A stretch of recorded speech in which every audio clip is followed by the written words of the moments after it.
Good morning. Oh my gosh, I thought it was a myth that people got up this early to do this sort of thing. Especially Gen Y, maybe it's just my Gen X cocktail party sort of appeal. But anyway, so good to hear that you're awake. It's so challenging, 5 minutes to talk about something that brief was something quite personal as well, without having an audience that's a little bit boozed up. But anyway, see how we go. We'll see how I go. So anyway, good morning. And for those of you, come around if you can. I like to feel like it's a little bit more intimate than it is if you can. I just feel like I'm talking like I'm in a museum exhibit or something for some of you over there.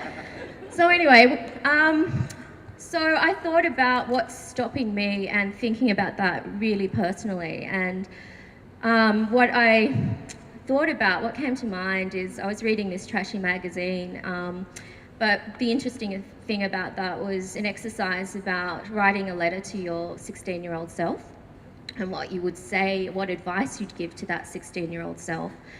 And that was the exercise in the magazine, and it was quite interesting as to if your former self would understand that they're getting a message from you in the future, so you'd probably take it a little bit seriously as to what you had to say to yourself. But I thought about also what that 16-year-old would say to me, and who I am now. And it was, I realised how tough she would be on me.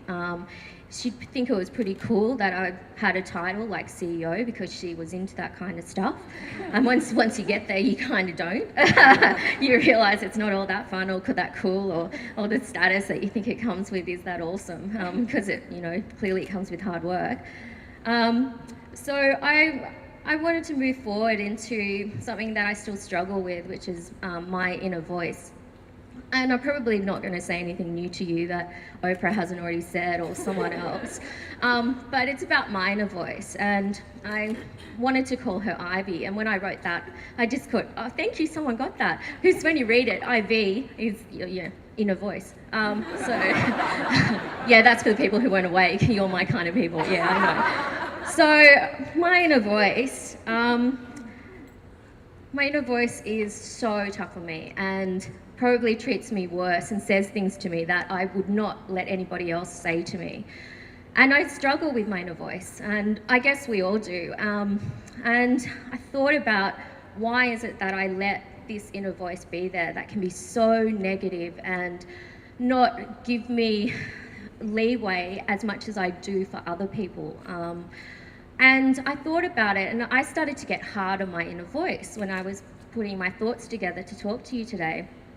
But then I started to think about, well, this inner voice just didn't magically appear in my head.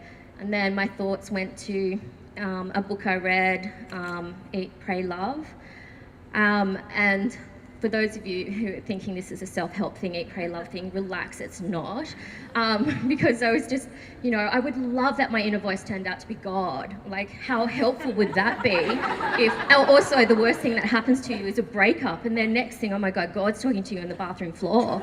Turned out when I was on the bathroom floor after my breakup, it was because I had too much scotch, not because God was there and I was talking to them. But anyway, that's something else. So I sort of, and that whole idea of the inner voice and thinking, oh yeah, I just need to love myself because, that's what Oprah says and a whole lot of other people in books, and they pray love and all that kind of stuff.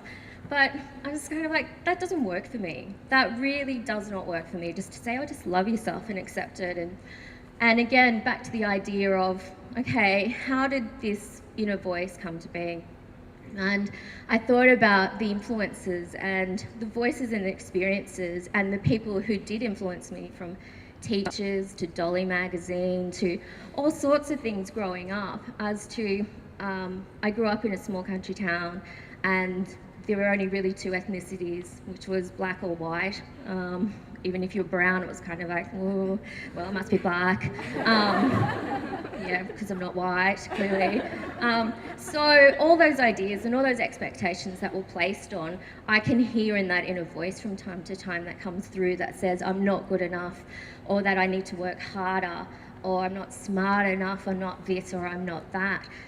So, and for me, I'm quite analytical. That's how I can understand things. It's how I can feel better about that inner voice and dealing with it and coping with it.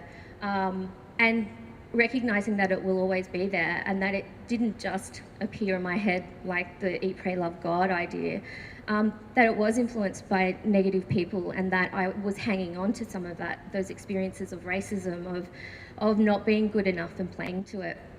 And I still experience it and feel it when I go home, and recognise the part of racism in particular of how, when I go home, the experience of how I used to play to the worst thing about keeping racism happening because I behaved in a certain way. And I see that in my family when I go home, when an important white person has a chat with them and talks down to them, as to how also I can now recognise being removed from my community in that experience as how they would talk up to the white person as well. And we'd all play out this little sort of game and this little way of perpetuating that situation. So there's a couple of ideas there, and it's really hard, as I say, in 5 minutes to say much. But I guess I just wanted to finish with my inner voice. I'm still working on that relationship, and it'll still keep going. And Ivy didn't turn out to have a sexy foreign accent, and we didn't go off in a speedboat into the sunset. But you know, we've got a long-term relationship, so I'm sure we'll get along.